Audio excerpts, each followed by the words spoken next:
Boa noite, moçada. Como é que tá aí nessa noite de terça-feira? Que gelo, hein, moçada? Meu Deus! Hoje nós estamos aí na segunda parte da nossa aula revisional para o teste do próximo dia 1º de junho.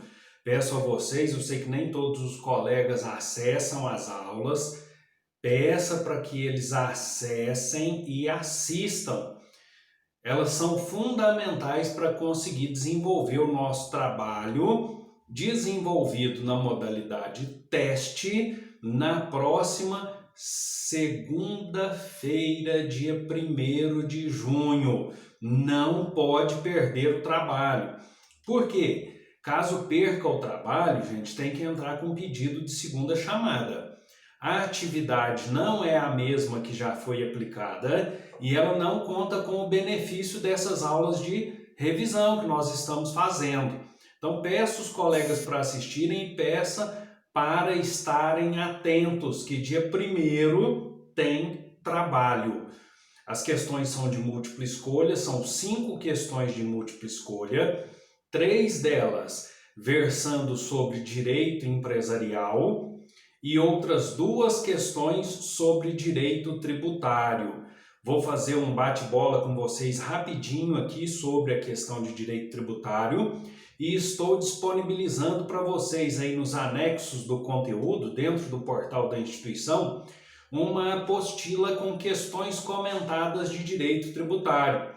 Essas questões já caíram em concurso público e, portanto, servem também para que vocês se preparem, em especial aqueles que desejam prestar concurso. Só é preciso ficar antenado, porque a legislação tributária é constantemente atualizada, perfeito? No nosso bate-bola de hoje, a gente fala sobre o princípio da legalidade tributária.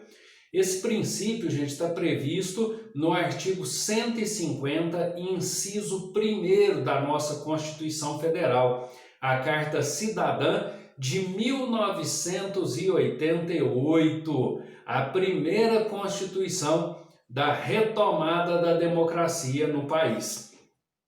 Segundo esse artigo 150, inciso 1º, é vedado, ou melhor, é proibido para a União, para os estados, para o Distrito Federal e também para os municípios exigir ou aumentar tributo sem previsão legal, ou seja, estados, municípios, União, Distrito Federal só podem criar ou aumentar o valor de um tributo por intermédio de lei.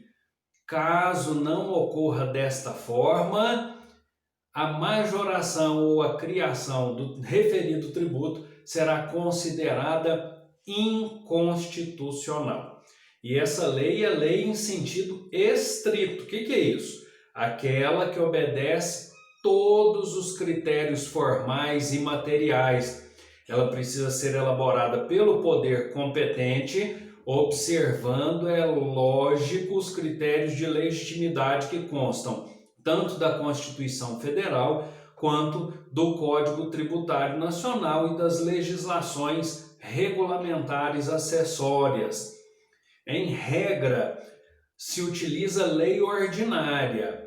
Contudo, também é possível o manejo por intermédio de medida provisória.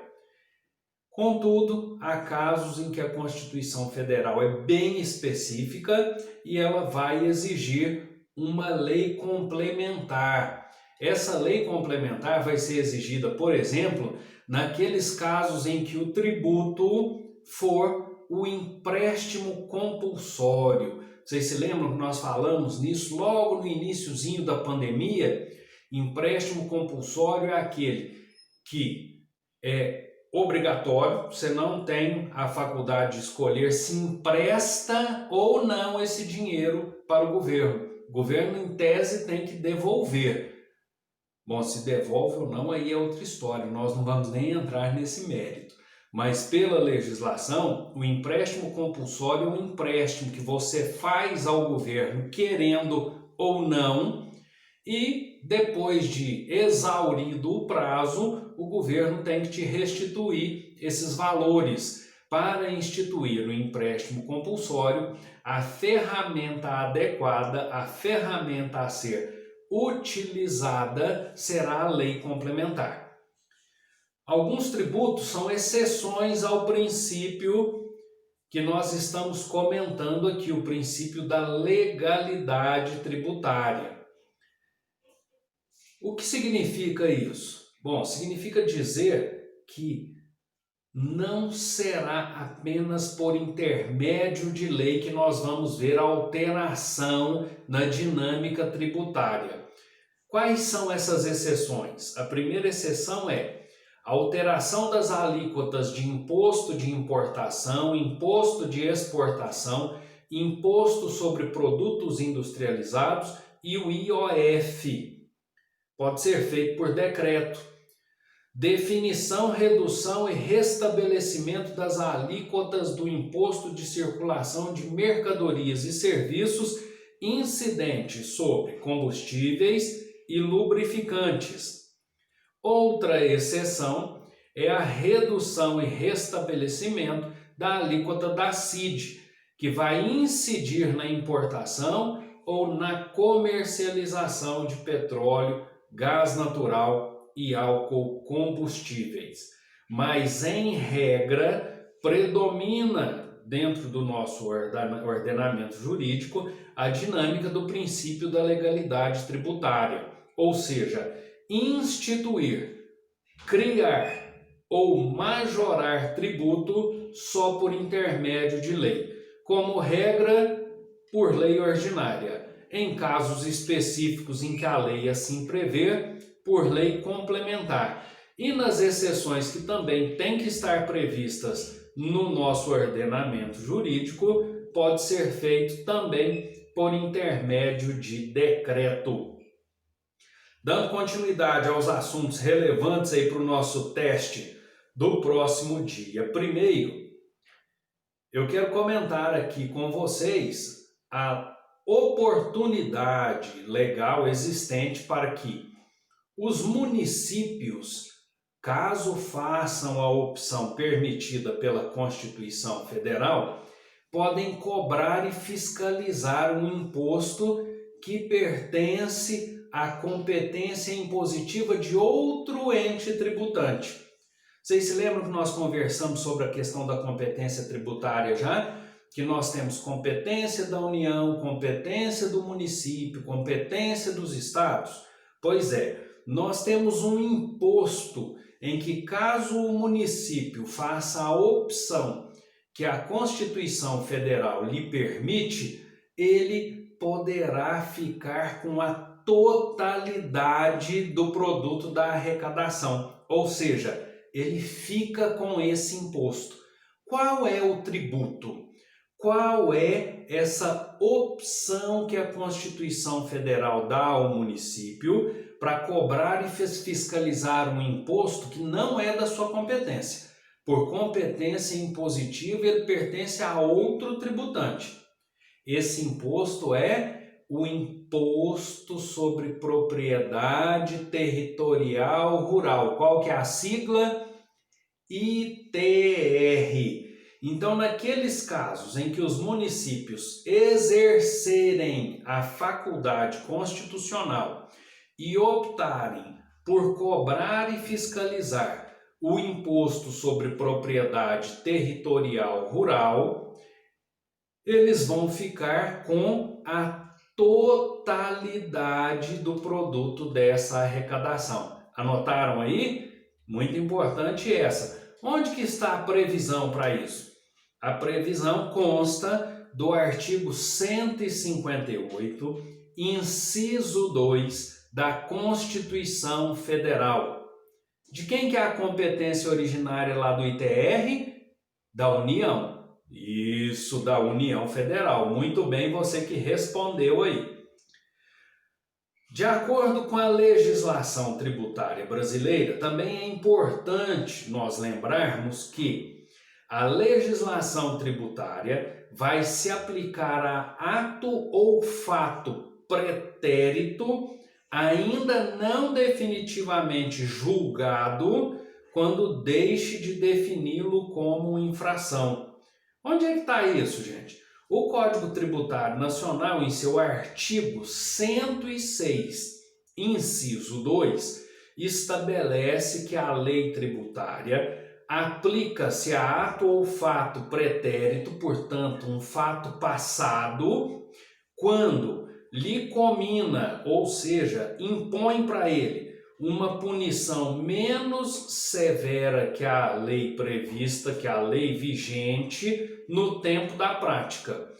Isso significa dizer que a lei não vai distinguir entre multa moratória e multa punitiva. Então, repetindo, de acordo com a legislação tributária brasileira, é correto afirmar que a legislação tributária aplica-se a ato ou fato pretérito, ainda que não definitivamente julgado, quando deixe de defini-lo como infração.